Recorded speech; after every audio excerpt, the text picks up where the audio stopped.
Springtime is upon us, food FAQers. How are you doing, Keeter? I'm doing fabulous, but it's not springtime just yet. It will be soon. Right. We have about a month before spring starts. And you got to get ready for these things, because if we've learned anything producing this podcast is that if you're not ahead, you're behind. It's like Ricky Bobby. If you're not first, you're last. I love that movie. Me too. So good. So it's time to get ready, y'all, because before you know it, it'll be Easter and you'll have shit to do and like eggs to hide and all that. You want to be ready. Yeah. I hate eggs. Have we ever talked about that? Yes, we both hate eggs. I hate eggs too. And I hate hiding eggs. Like for the kids, I hate doing that shit too. It's such a pain in the ass. And you got to count them, make sure you got them all. It's a pain in the ass. I never did that growing up. I didn't either. But now, parenting is all about the fucking experience. You have to have the eggs. You have to fill them with shit. It's very annoying. All the childhood wonder you have to create is a real pain in the ass. Couldn't do it. Well, I mean, you would if you had to. If I had to, yeah. So I recently went and visited you, which was such a delight.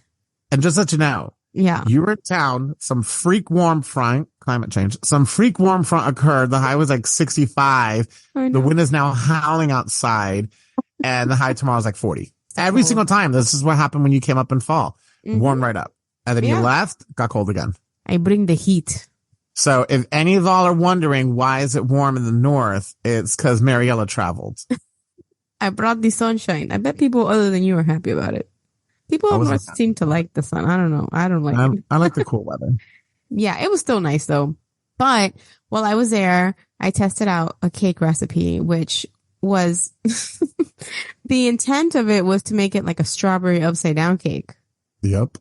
And I went ahead and I oiled my pan. I cubed up butter. I spread a nice little layer of brown sugar.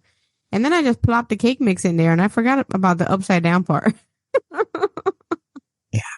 But it made me think about how delicious a doctored up cake mix is. Like, I used to be such a purist, Eric. Like, I was such a pain in the ass when I used to bake and like sell my baked goods. Like, I would never use a cake mix box. I would first die. I think cake mix boxes are perfectly fine. Like we talked about, it basically has all the ingredients that you're putting into the cake. I mean, okay, yeah, it's in more of a powder form. I understand that.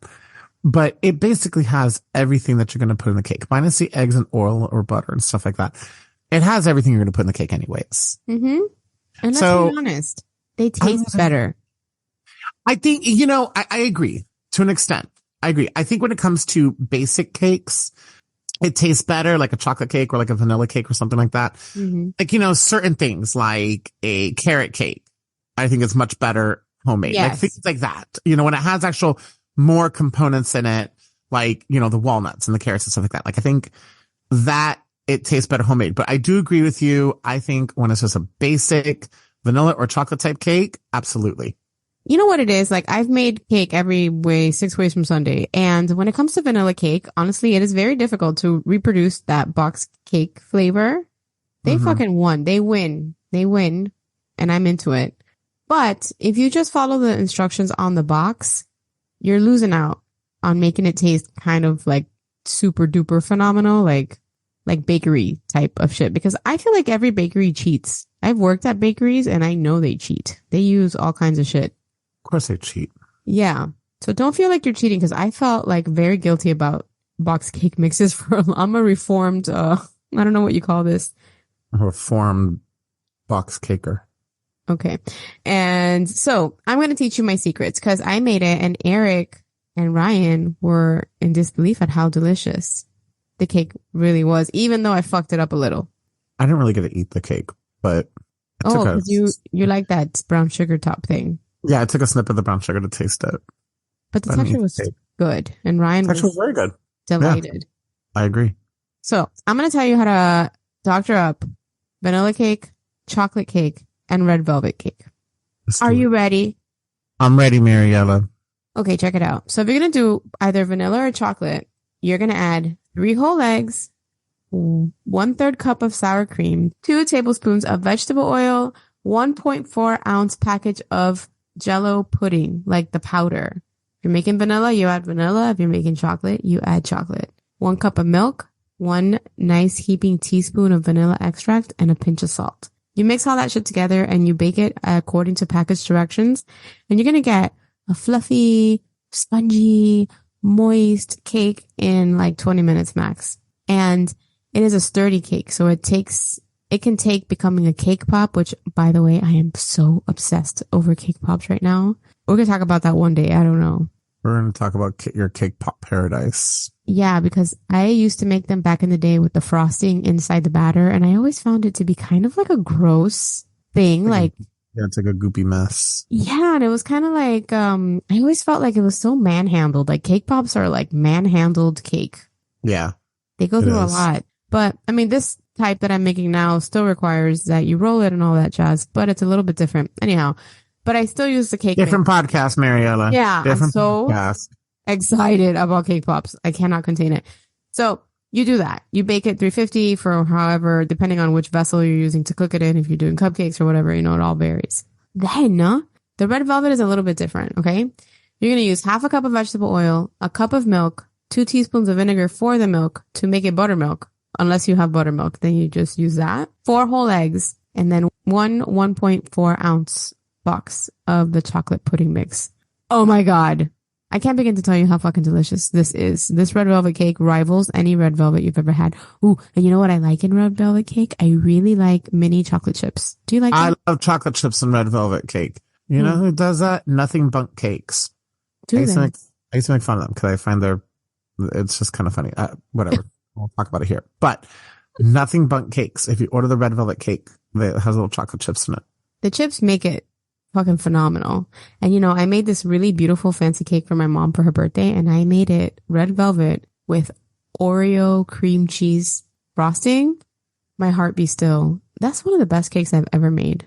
Oreo and red velvet are very nice together. Sounds good. Yes, and it was an American buttercream too, and it was still good, because the cream cheese makes it all a little bit more velvety. So delicious. We are sharing these recipes because they're going to make really beautiful cakes for your Easter table. Because I feel like cake is an Easter thing, right? You feel like cake is an Easter thing? Yeah, there's always a pretty cake. Am I wrong about that? I don't know. Like in the South? Maybe. I don't know. I think that, I wish cake was an everyday thing, but that's not the world I live in right now. But yeah, I think cake can absolutely be an Easter thing. Yeah, because you could decorate it with pretty coconut on the outside. You could use the little chocolate eggs, the colorful ones, to decorate it on top. You can make it very festive with all the candy that's available this time of year. And you can cheat your way out of it. And it could be gorgeous and a showstopper, and nobody would know. But you'll tell them, because we don't gatekeep around here. You'll tell them, it's a fucking box, bitch. You should go and get it. Right? I agree with you. And honestly, the box cake, when you doctor a box cake, it's a lot less work. Yeah. It's just so much less work. And again, for something that's going to turn out to be a really good product.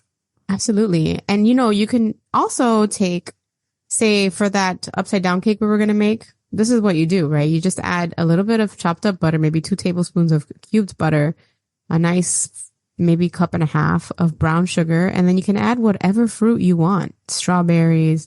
What else is seasonal now? Blueberries. Whatever the fuck you want. You can definitely use any berry and put it down there, or stone fruit, or anything, even canned fruit, right? Canned peaches. You could do that. Good too. Right? Yeah. You could zhuzh it up that way if you don't want to do a frosting cake. Because honestly, I'm not a big fan of frosting cake. I like a nice snacking cake. You're the devil. That's not true. Frosting is delicious. I like frosting. If I could take a bite of cake and dip it in frosting every single time, I would. Would you? Absolutely. Frosting is delicious. I didn't know that about you. I thought you were more of a purist in that way. No, I am all about frosting. Layer it, lather is frosting. Yeah. Okay. I love frosting. My favorite is when you have a double or triple layer cake and have thick frosting or ganache in the middle. I am all about that. Ganache is. I guess if you put it last night, it's a good snacking cake. If you want to be like that and have a snacking cake, then you're judging me for snacking cake, and you're talking about globs of fucking frosting. It was hysterical though. You just came with a piece of cake on the couch, it's a good snacking cake. I'm thinking in my head, I'm I guess, yeah, that's a good snacking cake, Marty. Shut up. Snack on your cake. So Listen, Good. Yeah, good for you. you could add, ooh, we found that lavender extract shit. We found lavender was extract or essence. What was it at the grocery store? It was lavender extract and it came in paste form and in liquid form. So like you could even play with that and then add some lemon zest to it. And that's spring in a, That's very spring, like a lavender cake, and you can do like, or like a lemon cake with like a lavender whipped topping, oh, lavender man. buttercream topping. Yeah. Girl, you got me all excited. I know, I just tickled you. You did. Yeah. So like just to say that you can really add anything to this base recipe and it'll be a new cake just by adding all these different things to it. I mean, we doctor up salad dressings, we doctor up jarred pasta sauces, so why not doctor up your cake? That's right. So give it a shot and you can make it for your kid's birthday party too and not spend money on all the, cupcakes are so freaking expensive, Eric. Not like Publix. Like if you go to Publix, they're going to be cheap. But if you want the good fancy ones, they're not like mini cupcakes are $2 a pop. Yeah, it's ridiculous. You can make it yourself, y'all. And it does not like, it won't kill you and it'll be delicious. You know what I saw? So where was I? I went to, at Walmart. They sell now the little containers to put your cupcakes into with like the tops so you can travel with them. Yeah. So you can make it as fancy as you want, honestly. And it's not expensive. You can totally do this for anything that you want to do it for. Anything else? Doctor up your cake mix. Cake Doctor. That used to be a book. I mean, it still is. I'm sure it's still in print. But that bitch was crazy. She used to add all kinds of shit to her cake. Never read it. All right. I don't know. Her name is Brenda or something. Hey, Brenda girl. Okay, you guys. On that note. Yeah. Don't forget to leave us a review on your favorite podcast player and check out our show notes for all kinds of stuff that you can click on and learn more about us. And we hope you enjoyed this episode and give it a shot and start thinking about spring, especially if you have little kids. Spring's coming. Warmer weather's on its way. Even though I don't like it, spring summer are my least favorite times of the year, but that's okay. It lets me look forward. Let's look forward to fall one day. Spring is so insane. It's wet and cold. I hate wet and cold. Ugh, I'd rather be hot. Anyway, y'all, enjoy. Bye-bye. Bye.